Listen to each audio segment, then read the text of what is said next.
This is Debbie Hemsley of the Neve Collection. Welcome to the free video tutorial for the Endless Love Scarf and Hat. This tutorial falls outside of my normal terms of use, and as such you are free to share the link to the tutorial.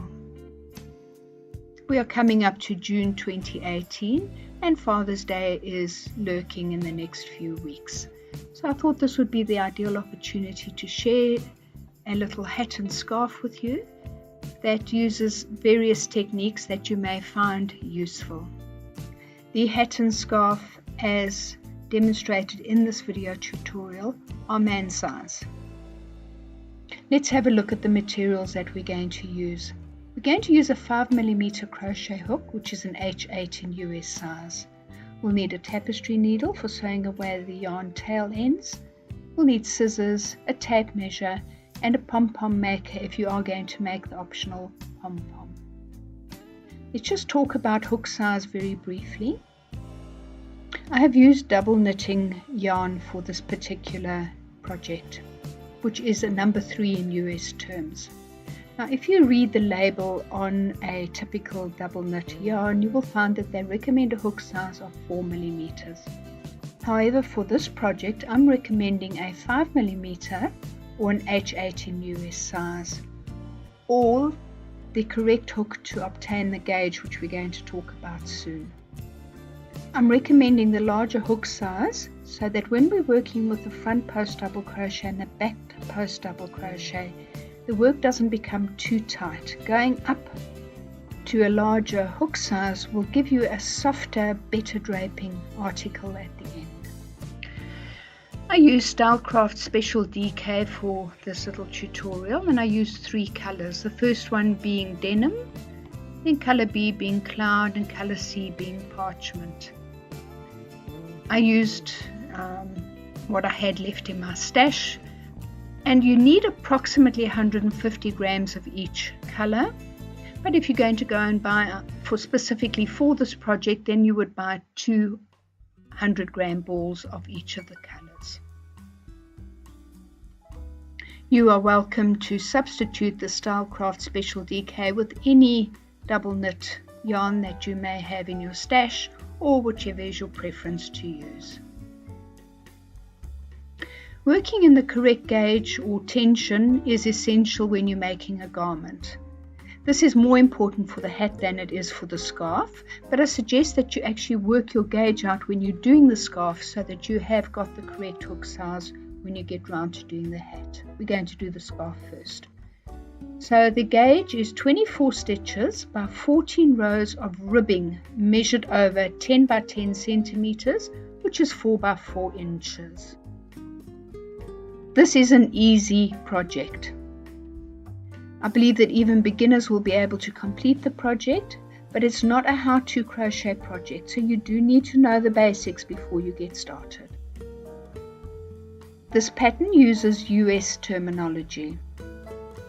At this point you may well be asking yourself, well, I make scarves all the time, what can I possibly learn that's new? Well, hopefully there are some techniques in the scarf tutorial that you haven't used before.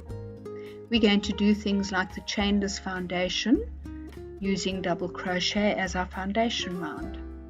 We're going to use front post and back post double crochet stitches to form a ribbed effect. We're going to be using 3 colors to get a striped effect.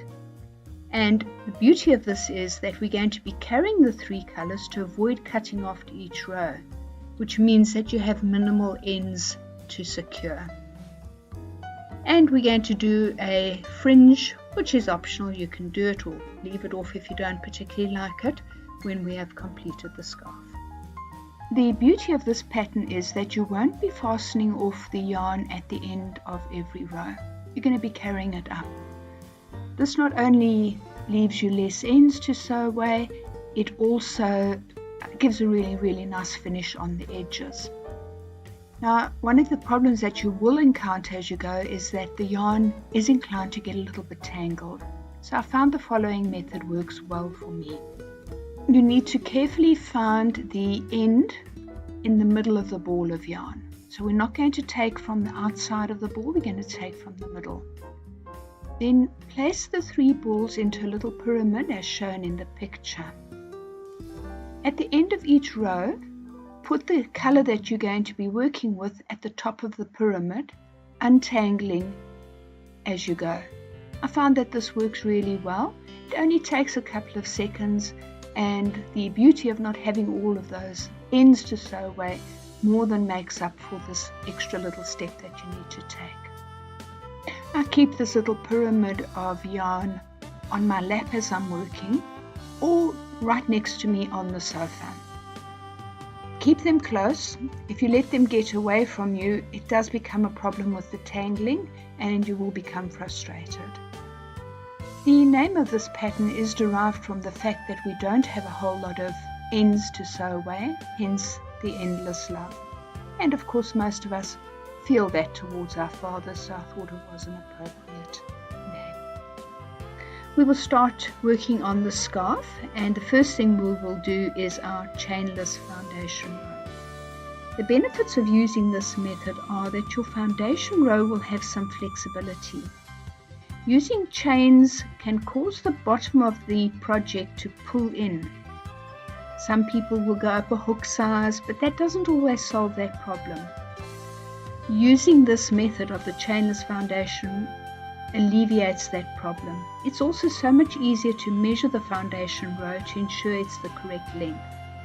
It has a really nice bottom edge, which looks exactly like the top of the stitch.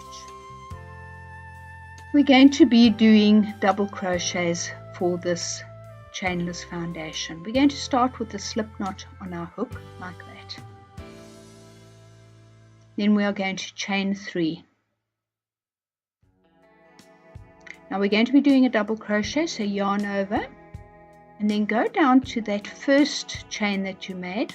It actually is the slip knot, and insert your hook through like that. Now yarn over the hook and pull through a loop. Yarn over the hook. Now take off 1. Slightly different to a normal double crochet. Yarn over the hook, take off 2. Yarn over the hook, take off 2. Let me show you that again. So you yarn over the hook, pull it through, yarn over, pull through 1 loop. Let's just pause here for a moment while I explain what that stitch is all about. That is an extra little stitch that we are forming along the bottom edge of our chainless foundation, and this is the stitch that we're going to work in going forward. Let's move on. Yarn over, pull through 2 loops, yarn over, pull through 2 loops. Let's do the next stitch. Yarn over. Now you're going to go and pick up the 2 loops formed by that extra step that you put into that double crochet earlier, which I showed you. So insert your hook like that through that extra little stitch, and then pull up a stitch, a loop, and then again yarn over, take off 1, creating that extra stitch, yarn over, take off 2, yarn over, take off 2. Look at it again, yarn over, go and find that extra stitch, insert your hook like that. You see how nice and easy it is. Pull up a loop, yarn over, take off 1 to create that extra stitch, yarn over, take off 2, yarn over, take off 2. And let's do one more together. Insert your hook into that extra stitch we created down the bottom there. Pick up both loops and then yarn over, take off 1, yarn over, take off 2, yarn over, take off 2. Now continue until you have 41 in total, counting the first chain 3 as well. Make sure that you're working in a well-lit area when you're doing this, just to make it easier to find the correct stitch to work in. It will be slow to start off with while you're getting used to the new technique.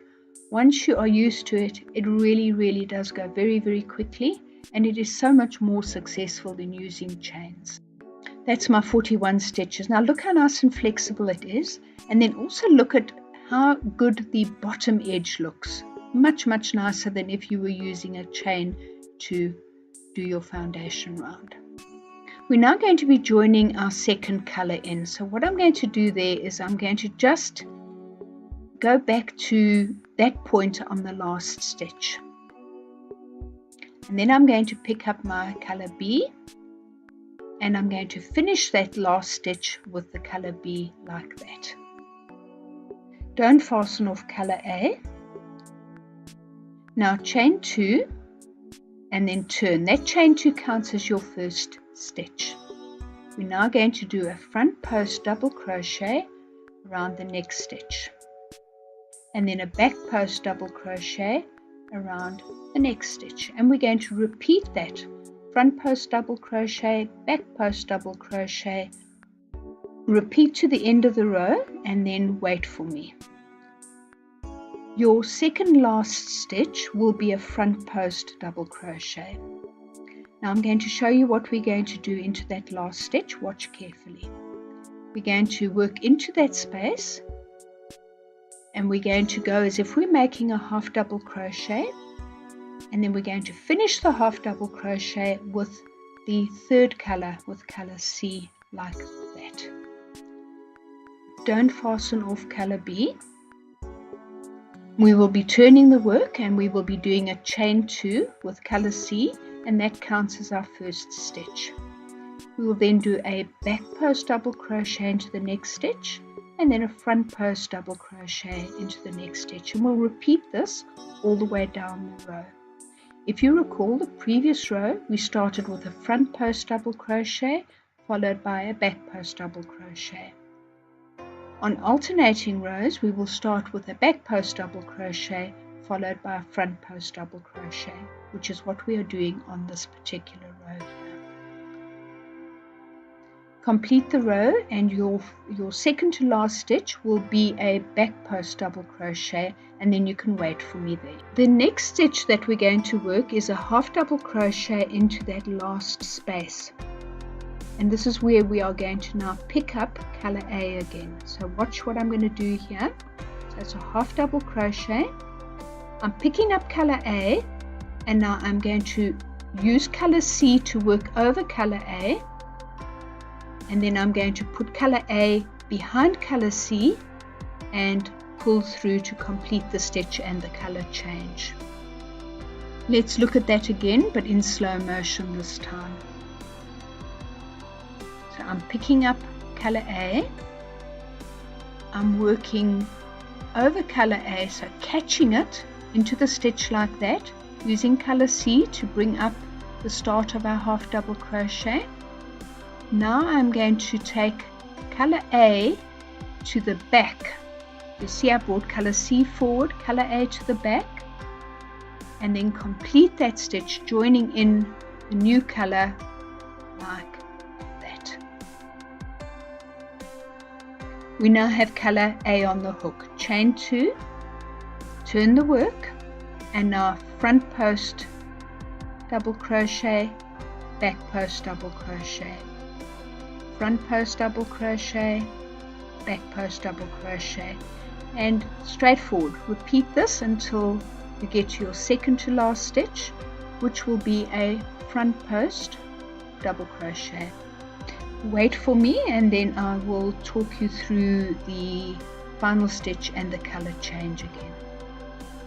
Our last stitch of the row is going to be a half double crochet, but this is where we're going to pick up color B. We're going to work over it like that, just capture it into that stitch like that, then bring color A to the front, color B behind color A, and complete that half double crochet and change the color at the same time like that.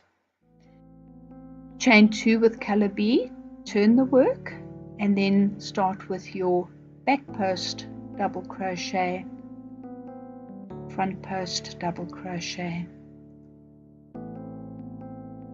and repeat back post double crochet, front post double crochet, carry on until the second to last stitch.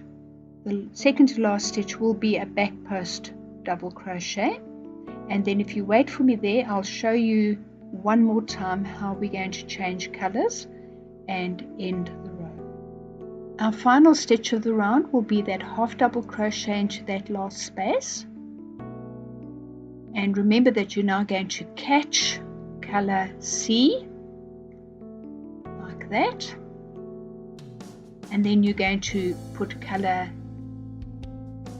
C to the back and finish the stitch like that, and then chain 2. You're then going to turn and you're going to work the next row with your color C, and you're going to continue in this manner until the scarf measures 170 centimeters, which is about 67 inches. Because we're making the scarf for a man, it does need to be nice and long so that it really is a nice luxury item. Let's now have a look at our fringe. Find something that is about the right size so that the length of your fringe is going to be correct. My little over 50s jokes book is ideal, and I'm just going to wind the yarn around it like this. Try and keep a constant tension so that you have all of your fringing the same length, and then we're going to just cut it. Pretty straightforward. I prepared a little bit earlier on, so I now have a big pile of yarns cut and ready. Now pick up 4 strands of the yarn and make sure that the ends are all even, and then put your hook through a stitch at the end of the scarf, catch it like that, and then just pull it through to form a knot like that. It's so straightforward. I use every second stitch, so there we go. I'm going to pick up another 4 strands of yarn here. That's 3,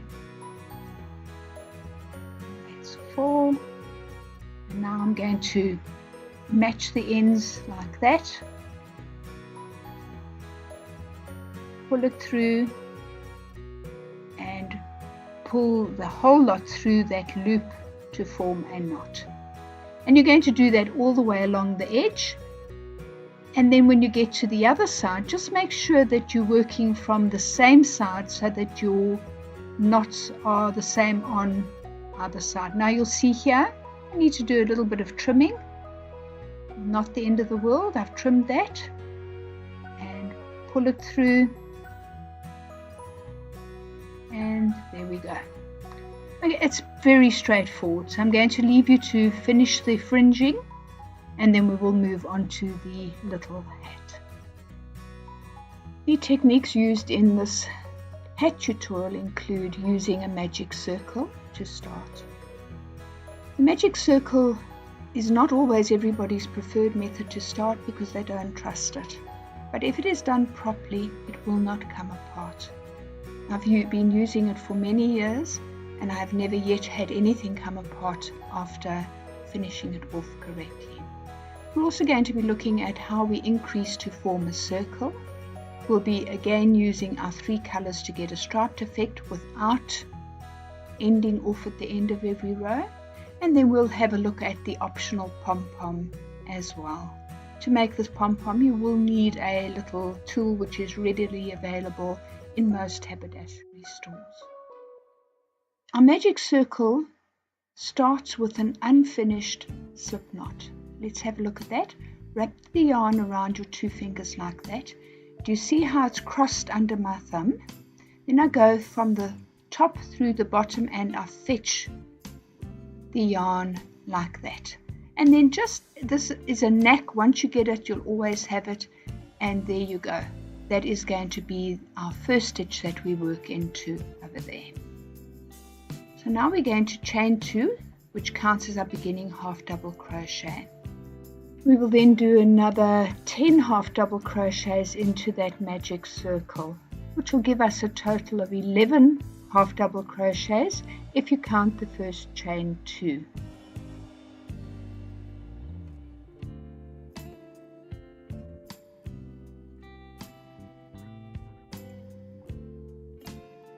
Pull on the tail end from the magic circle and you have got a nice tight little circle there.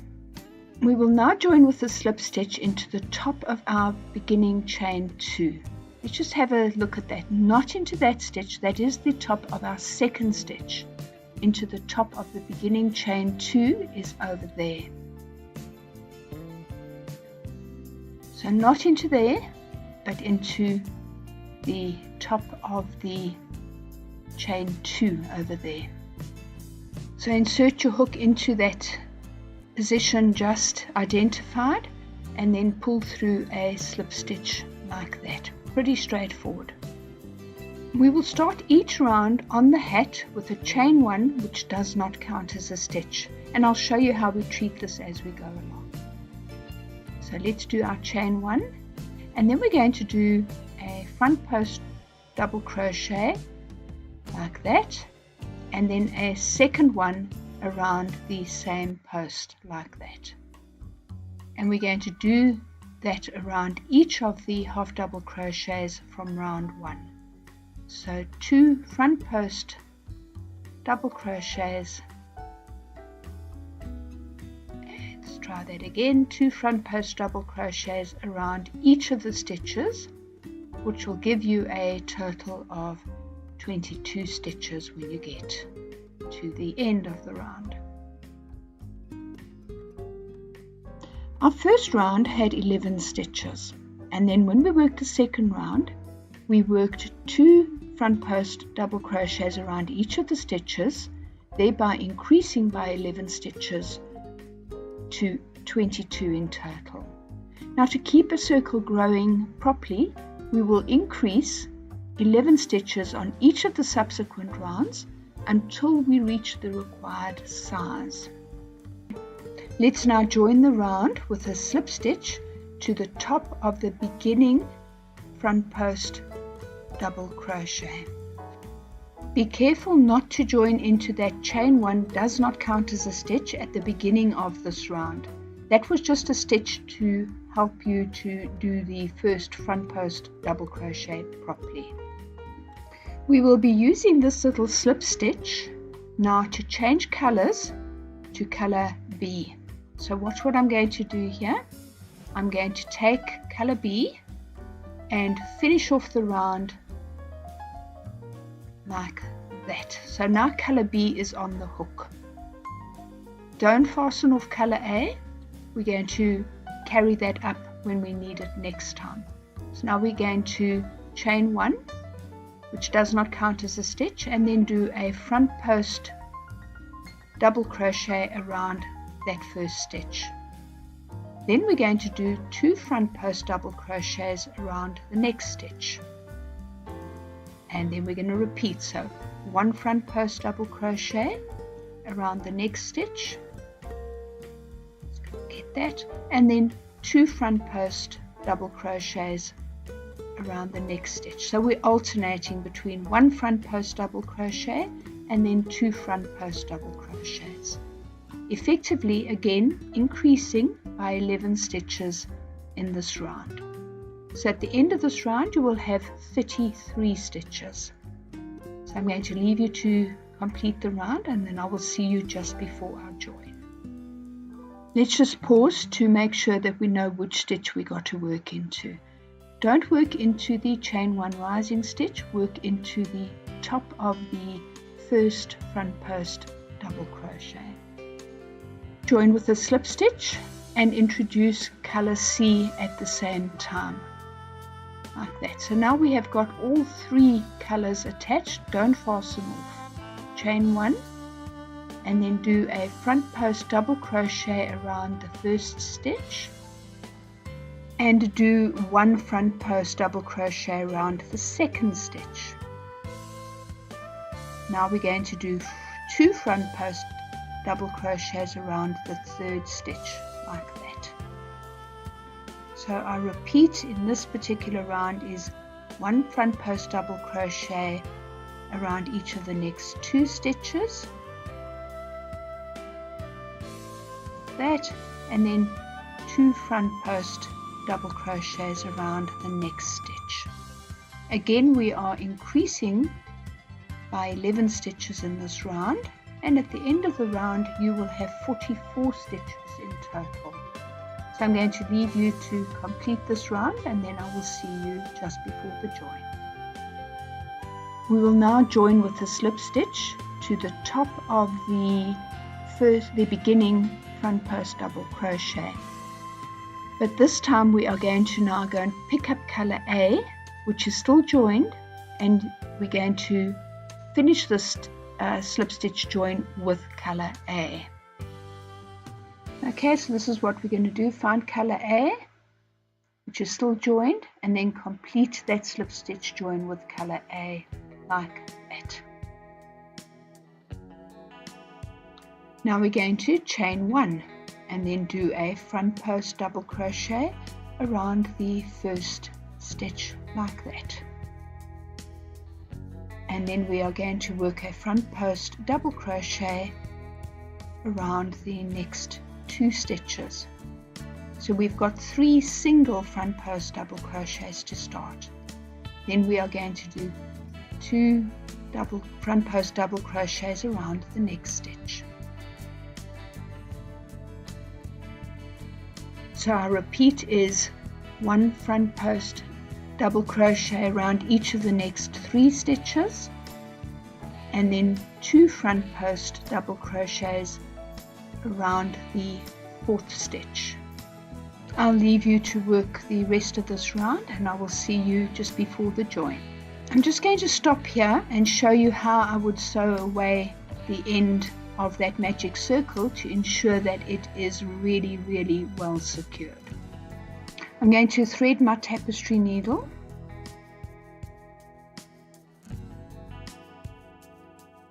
and then I'm going to pull the starting circle as big or as small as I want it. Because I'm going to put a popcorn on it, I'm not going to pull it too tight.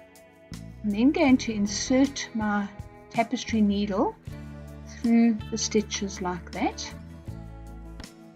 and then I'm going to take a slightly different path and do it a second time coming back towards me, and then a third time also taking a slightly different path and threading the needle through the work. Splitting some of the stitches also helps to keep it secure. Once you have done that back and forth 3 times, it is secure. You can then fasten off, you can then cut the end, and you will have a join that you can rely on. Use this technique of sewing back and forth 3 times for all of your ends, and that will make sure that you don't have any problems with your work starting to come apart when it goes into the wash or just through general use.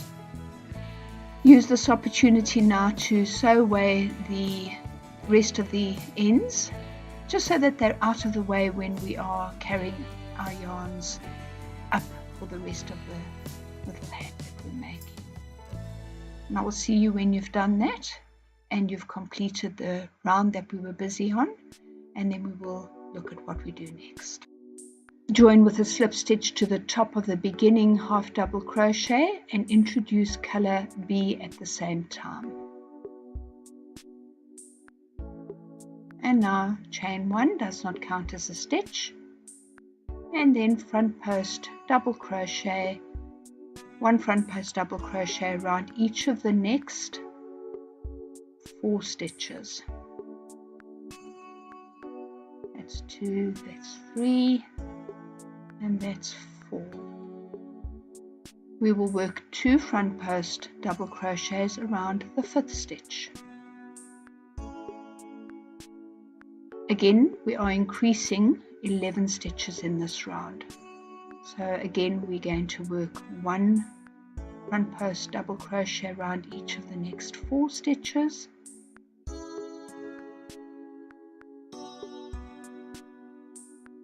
Here's our fourth one, and then 2 front post double crochets around the 5th stitch.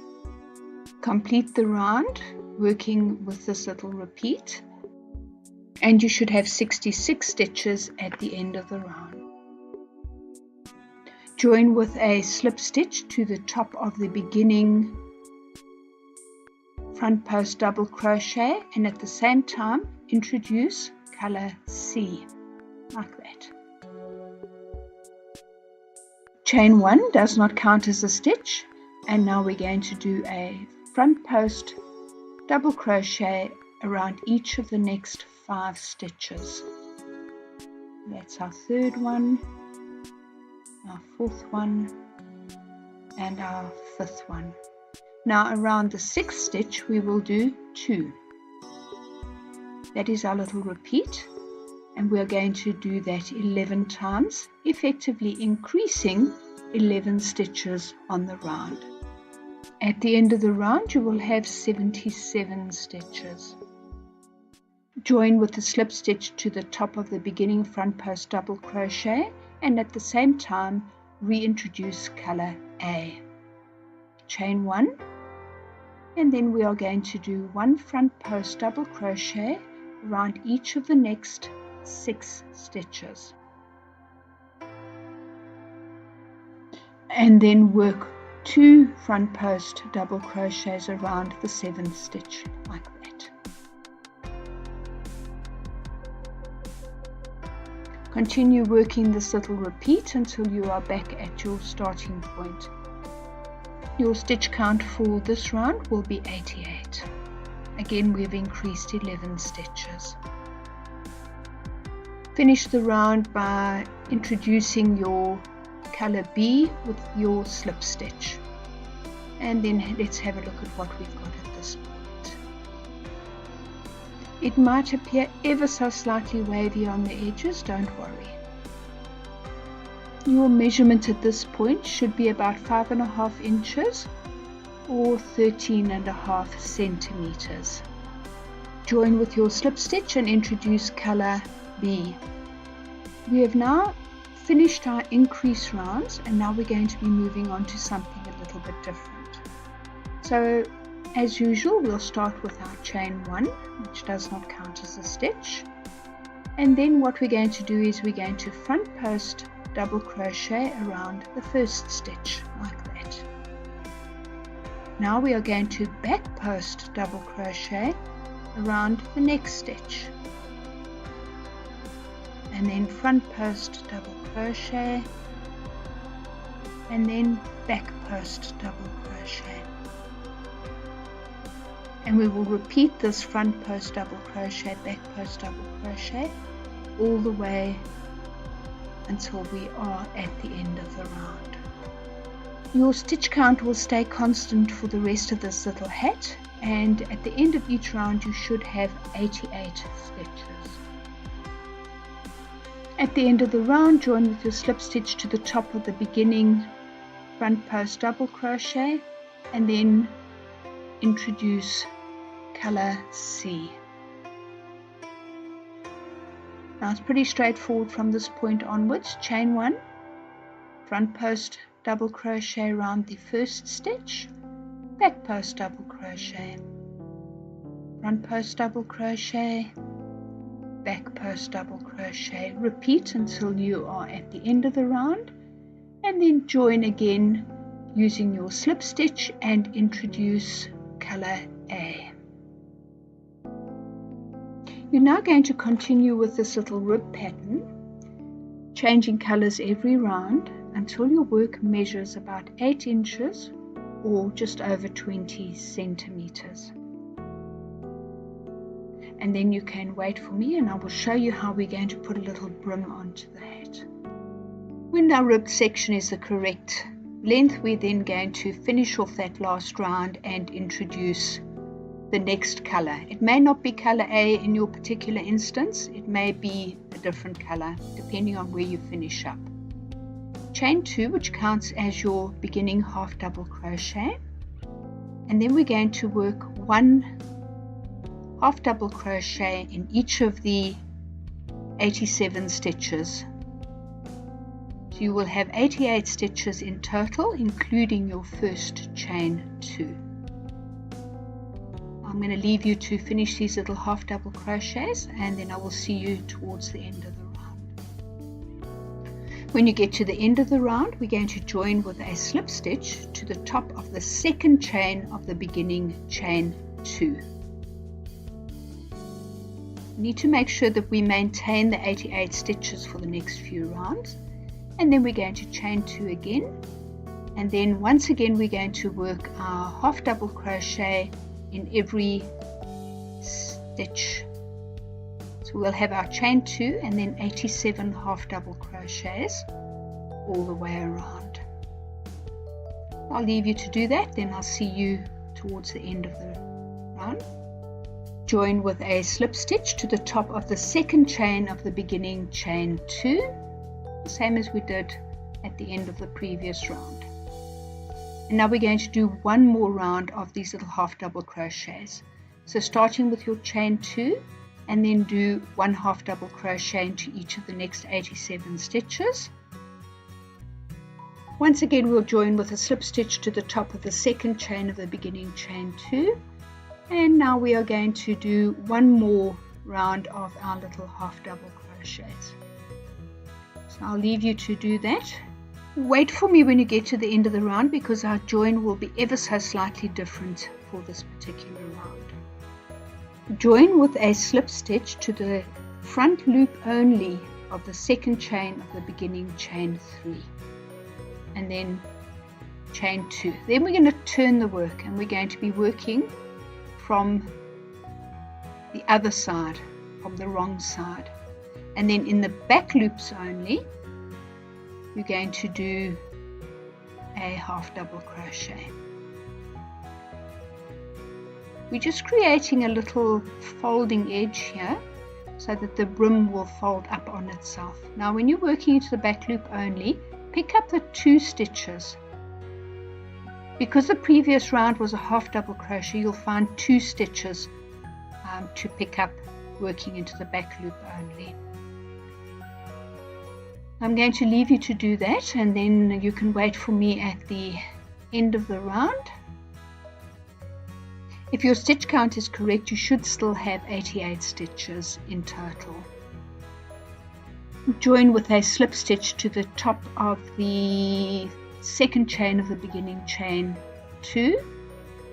To complete the brim, we're now going to work 3 rounds of half double crochets into the full stitch, not back loop only. It was only that one round that we did back loop only, which gives us our fold. When you have completed the 3 rounds, you can fasten off and sew away all your ends, and that is our little hat completed. You can also add an optional pom-pom, which I will take you through next. These little pom-pom makers are readily available from your favorite haberdashery store or your local wool shop. It consists of 2 rings, which one side is dimpled and the other side has a little hole, and you can put the 2 pieces together as shown in the picture above. Notice that you have a gap running between the 2 circles once they are placed on top of each other.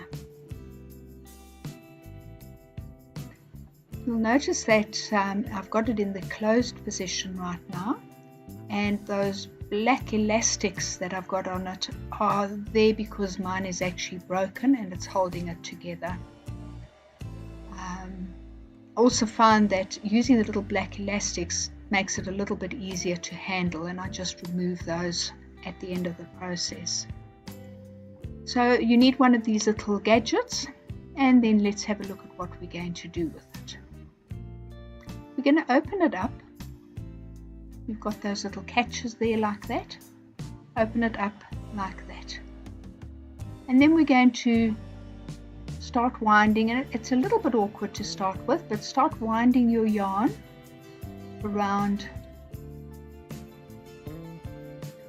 and around and around and around, and you're going to do this until it's very full, and I'll show you what we're going to land up with.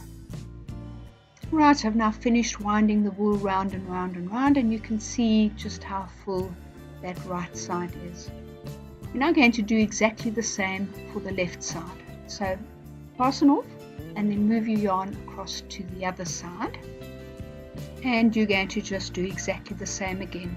You're going to wind the yarn around until you have the same amount on both sides.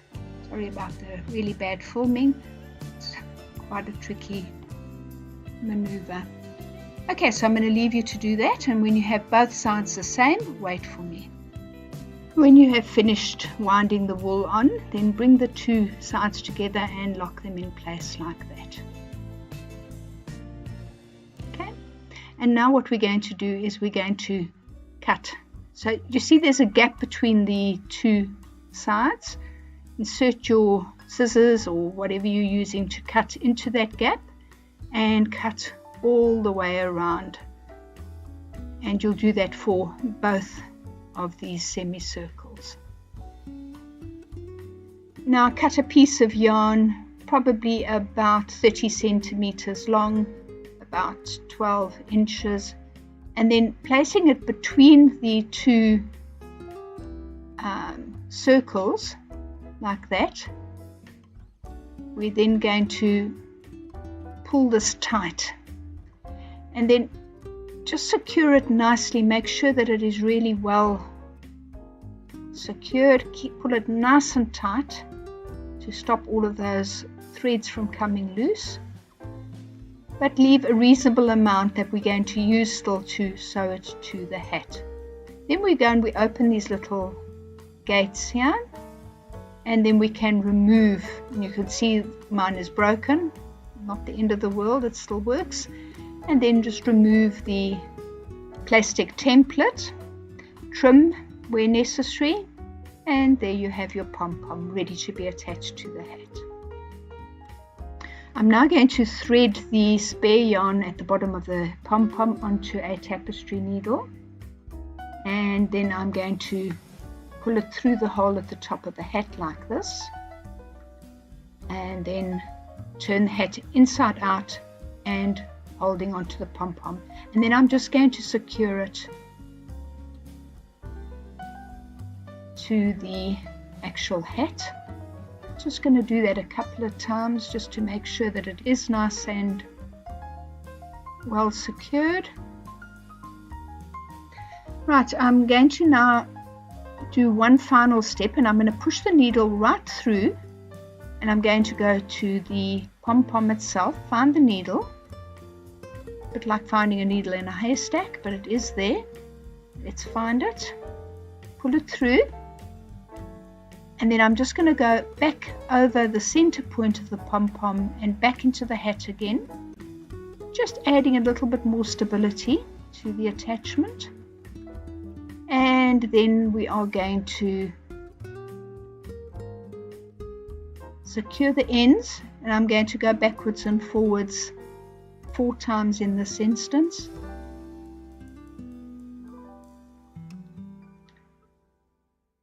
And then you can cut the yarn and know that that pom-pom is not going to go anywhere easily.